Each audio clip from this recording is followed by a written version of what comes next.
Good morning, colleagues. Bonjour. Well, let me just start by saying it's great to see everybody here in Nanaimo. We are very encouraged by what we're hearing from our NAFTA partners from Mexico and the U.S. about the progress they're making in resolving their bilateral issues. I've been in close touch with both the U.S. and Mexico this week, as we have been throughout the summer.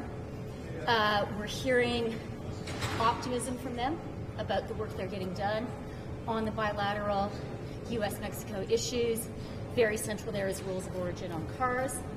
And what we've agreed with the U.S. and Mexico is once the work on those bilateral issues is done, then Canada is looking forward to joining the negotiation and a swift conclusion of the NAFTA depending on what their compromise looks like.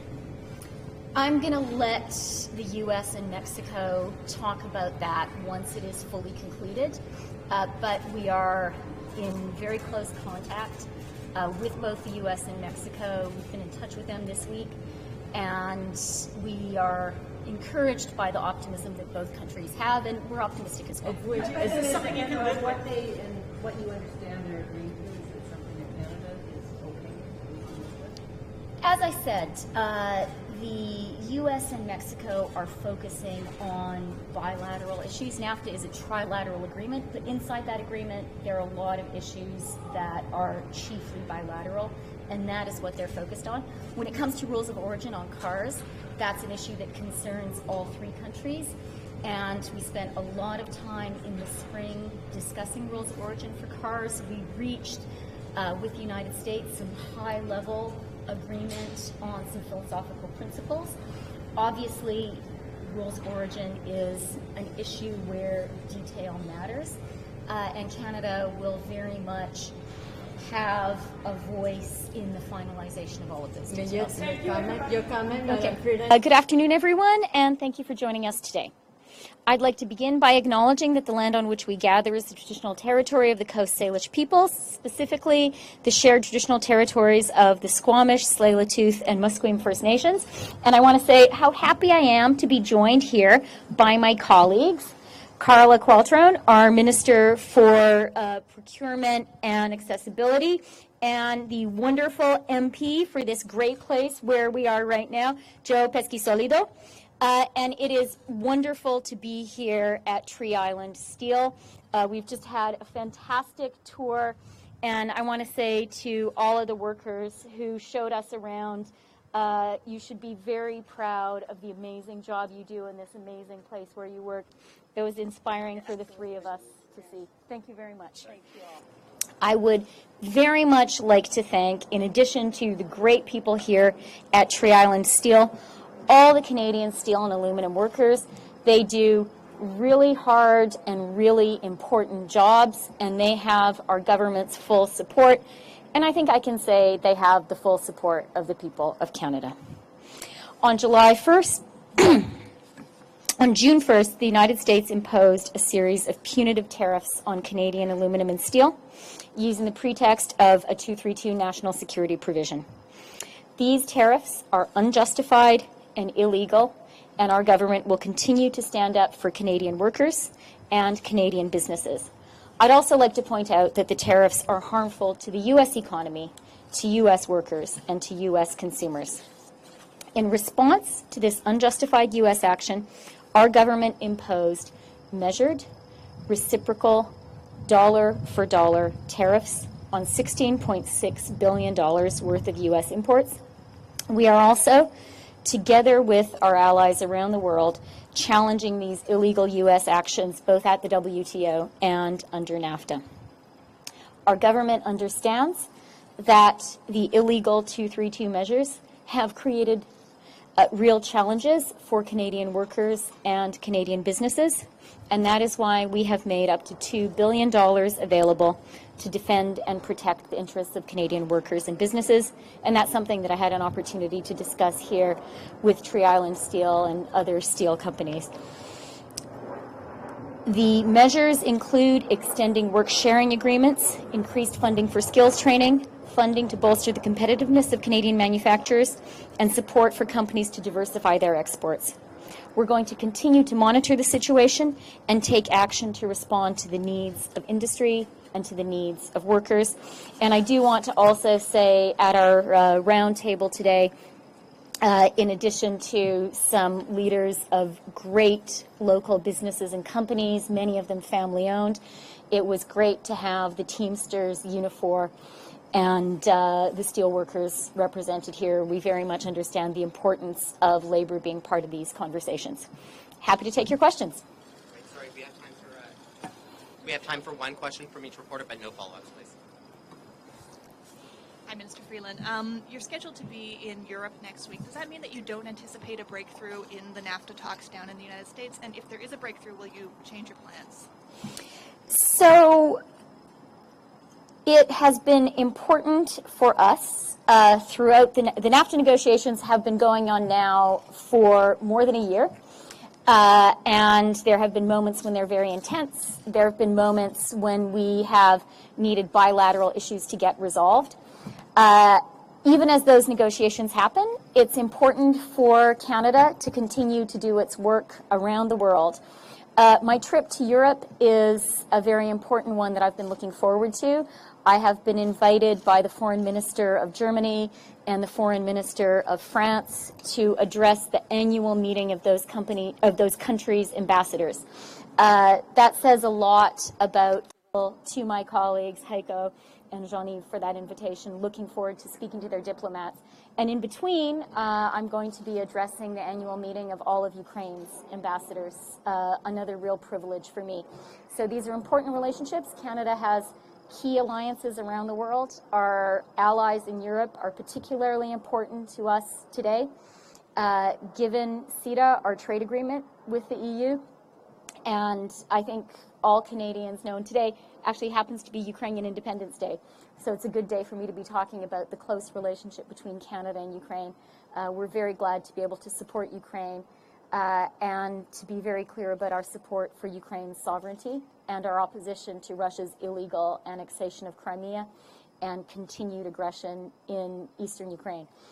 When it comes to NAFTA, Canada is very encouraged by the optimism we have heard from our partners, Mexico and the United States.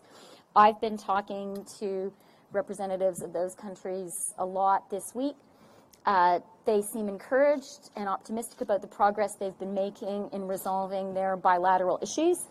And the three countries have agreed that once those bilateral issues get resolved, Canada will be joining the talks to work on both bilateral issues and our trilateral issues, and we'll be happy to do that once the bilateral U.S.-Mexican issues have been resolved.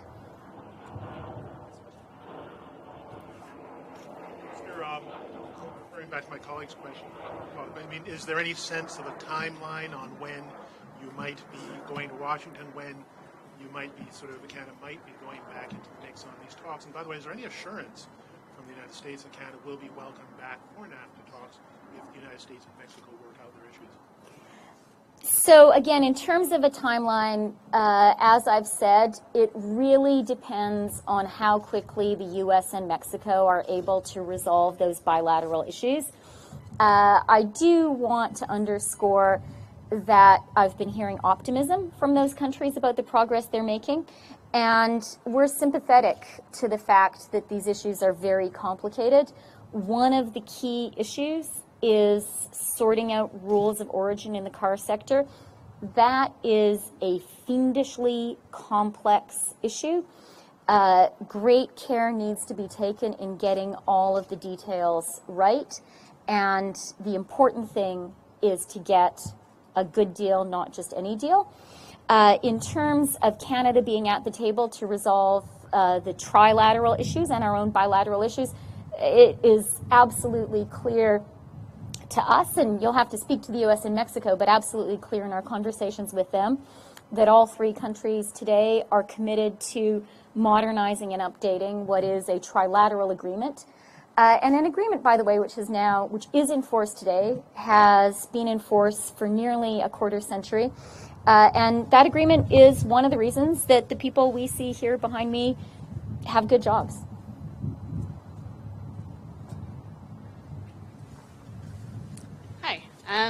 Given Maxime Bernier's disdain for supply management, what do you think of his departure and declaration of independence, or what do you think that could mean for a price control system that's already been very controversial for years and is now under a sustained attack from the U.S.? Maxime Bernier is clearly, like all members of Parliament, like all Canadians, entitled to his own opinions, and a healthy debate on all political issues is important and useful. When it comes to our government's position, it is clear and unchanged. Our government believes that a win-win-win outcome in the NAFTA negotiation is absolutely possible, and that is what we are working for. We want a good deal, not just any deal. We think we can get one, and I want to assure all Canadians, Canadian workers, I want to assure everybody here, I really want you guys to know it, and Canadian farmers. And these guys, by the way, they make barbed wire, so this is a great place to talk about our workers and our farmers and how close the connection is between the health of our rural economy and our urban economies. I want Canadian farmers to know that our government is very mindful of the interests of the Canadian agricultural sector, and we'll stand up for those interests in the NAFTA negotiation. Last question. So, Minister, when you talk about trade, it seems to a lot of people that the government isn't really engaged in trading talk with our second largest trading partner, China, and we even imposed a punitive tariff on Chinese steel and aluminum, which is almost non-existent in Canadian market. Why is that? So when it comes to trade, we are very interested and focused on diversifying Canada's trading relationships. I'm traveling to Europe next week, and I've spoken about CETA, our trade agreement with the EU. We're very interested also in diversifying our trade to Asia. Canada is a signatory of the CPTPP, our trade agreement with our Pacific partners, and we are very much looking forward to the ratification and the entry into force of that agreement. I was in Asia in August, earlier this month, in fact, and we had very good conversations with our partners in ASEAN, and Canada is working hard towards concluding a free trade agreement with ASEAN and with the ASEAN countries. And I also had a good meeting when I was there with the Chinese Foreign Minister, Minister Wang Yi, and we discussed at that meeting our trading relationship, and both of us spoke about our shared desire to have a strong trading relationship between Canada and China. We did also speak about the canola trade, which our government is pleased to have working with our Chinese partners, sorted out some of the phytosanitary barriers, and we are seeing an increase in canola exports. Just to ask you, you mentioned talks going on, bilateral talks going on between Mexico and the U.S. How concerned are you that they're just going to hand you a piece of paper and say, sign it, take it, or leave it? The focus of the discussions that have been happening this summer between the U.S. and Mexico is on the bilateral issues between the U.S. and Mexico. Those are significant and they are complicated. NAFTA is overall a trilateral agreement, but inside that trilateral agreement, there are bilateral trading relationships between the U.S. and Mexico, between the U.S. and Canada, between Canada and Mexico. The U.S.-Mexican issues inside NAFTA are really complicated, and it makes a lot of sense, and we welcome the fact that the U.S. and Mexico are rolling up their sleeves and devoting a lot of time to resolving those issues. That's a good thing for the U.S. and Mexico, and it's a good thing for Canada, because in order for the negotiations to move forward, for us to move forward with our modernization effort, that piece needs to get done. Okay, thanks everyone.